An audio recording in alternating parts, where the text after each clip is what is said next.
নমস্কার বন্ধুগণ, কেমন আছেন সবাই? আশা করি সকলেই ভালো আছেন।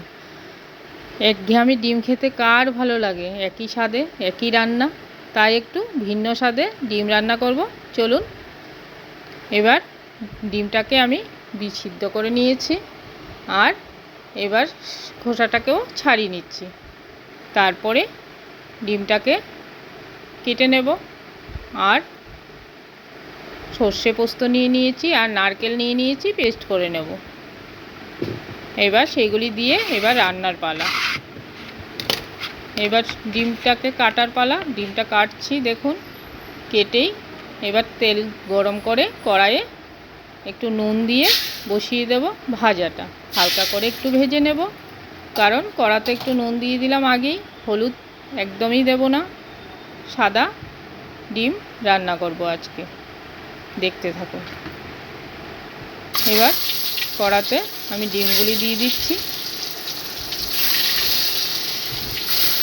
বিভিন্ন রেসিপি দেখে বিভিন্ন বন্ধুরা আমাকে কমেন্ট করছেন, তাই কিছু বন্ধুদের আজকে নাম নেওয়া যাক।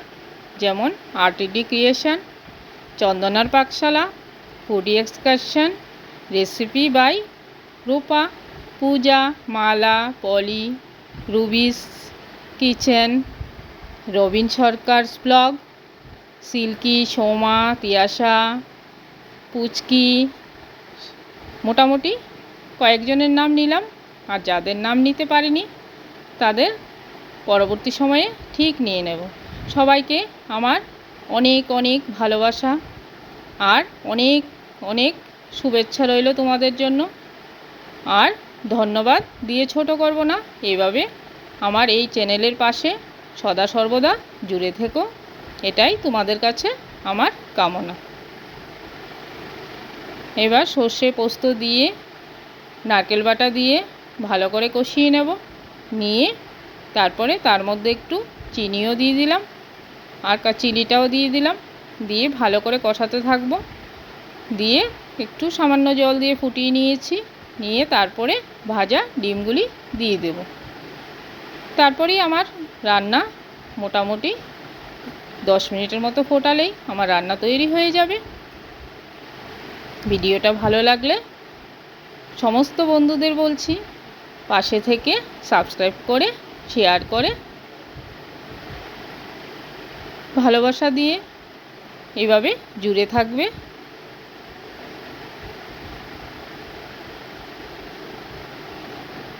এবার সার্ভ করার পালা। সুন্দর করে আমি ঢেলে ডেকোরেশন করে নিচ্ছি।